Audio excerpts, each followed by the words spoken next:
I hope the wind's not too bad. But we're out here just touching up some whites with some Plasti Dip on the bottom of the wagon and painting the air dam so it matches.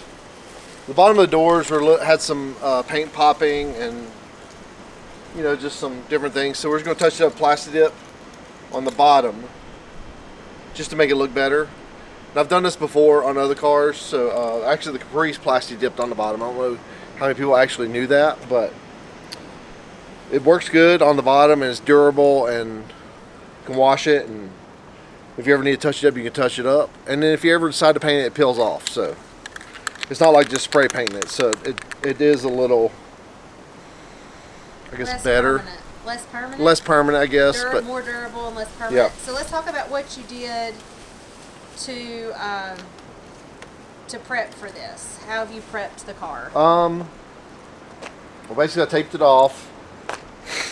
And then I just went around with alcohol and wiped it down with alcohol and a rag, and then just got to it. Yeah. Okay. Well, of course, plastic, which is not the best conditions, but we're running out of time. Yeah. Yeah. To get to Ponies and Smokies. I don't even know if this video will be up before Ponies and Smokies, but so you taped up right along the molding there. You cleaned it. Yeah. You washed it, you scrubbed it, you alcohol wiped it. Yeah. Okay. Have you done any over here yet? Just yeah, like it's got one coat on it. Okay, and you're doing the air dam? Yeah, doing the air dam. Okay. I decided I'm gonna do the air dam. I have some more of the screws. I'm just gonna come back and replace the screws at one time. I'll replace them one at a time. One at a time with fresh black ones, or? Oh, they're stainless. They're stainless. Okay. Because it's kind of a pain to get that thing on and off, so I didn't want to take all the screws out and paint it off. So. Gotcha. All right. Well, I'm gonna get back to painting. Back to it.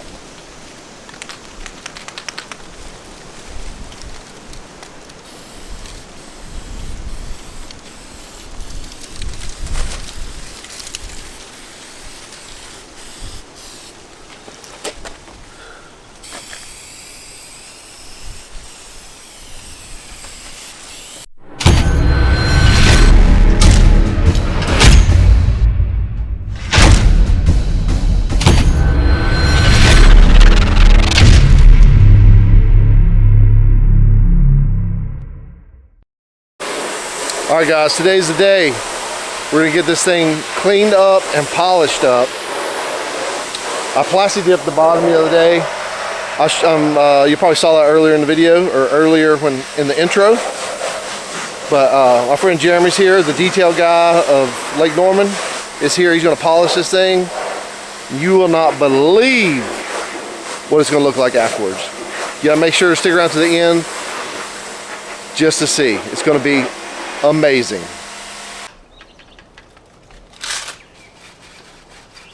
I had to bring the professional in to get this thing cleaned up. He's already talking about some stuff I did or didn't tell him about. Like what? About the polishing the trim and oh yeah and whoop. I need to clean that lens. Chris, he asked me why your rims aren't polished on or why your wheels aren't polished on the yellow car.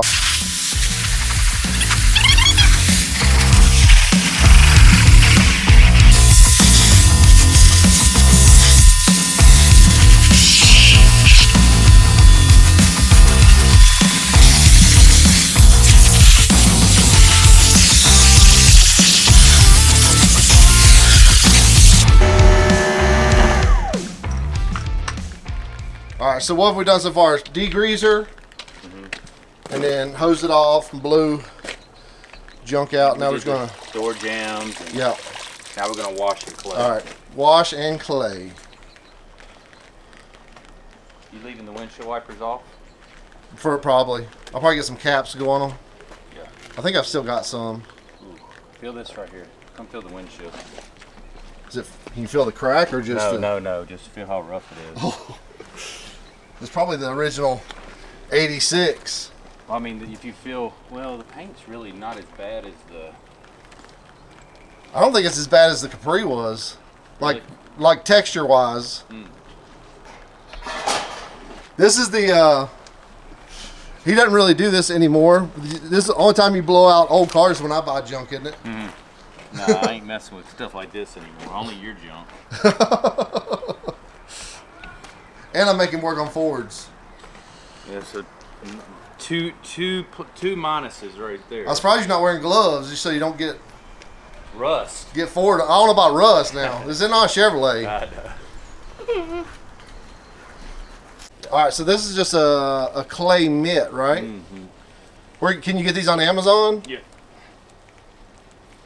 So you just soaped it down again. We got all the dirt off. Yeah. And then we're just taking this clay mitt, and even on the glass. Feel that right there. Oh man, it's way better.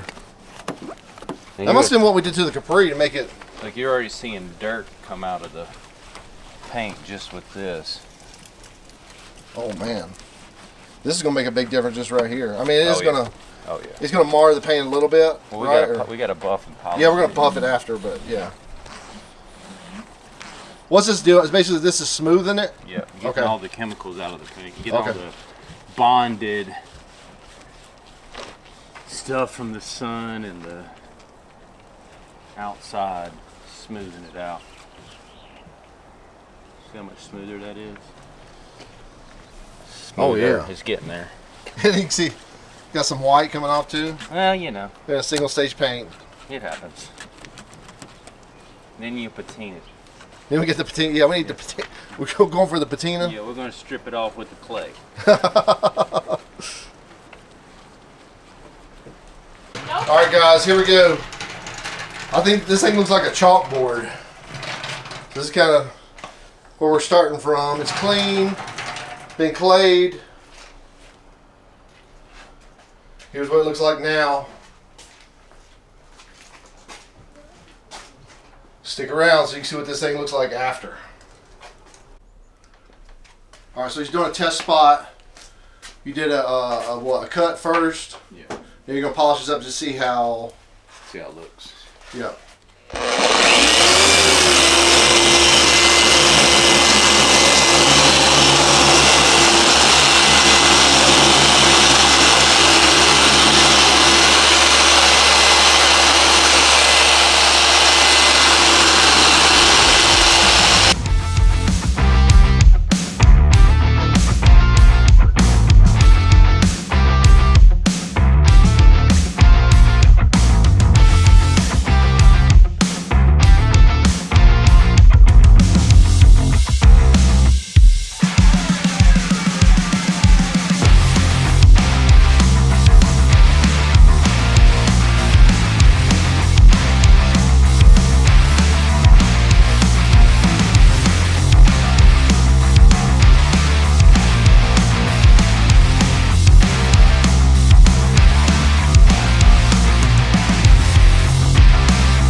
This is the new pads that Harbor Freight start carrying. The Grants brand microfiber. I don't know if you guys can see it, it's kind of dark. But I'm gonna cut with this one on my Harbor Freight machine with this Harbor Freight pad. We'll see how it looks.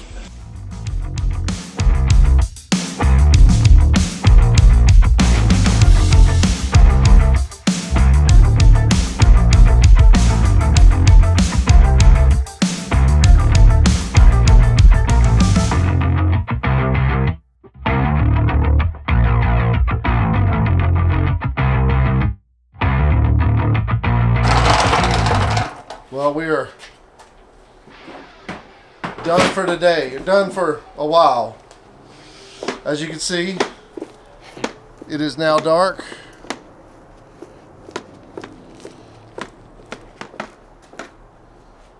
But she looks awesome.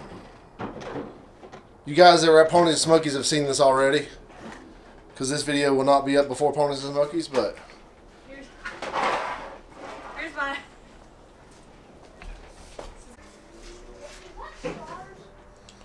alright guys, this thing looks amazing.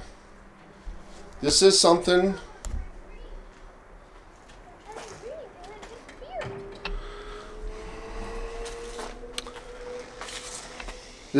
that you could probably do if you got an eye for detail. And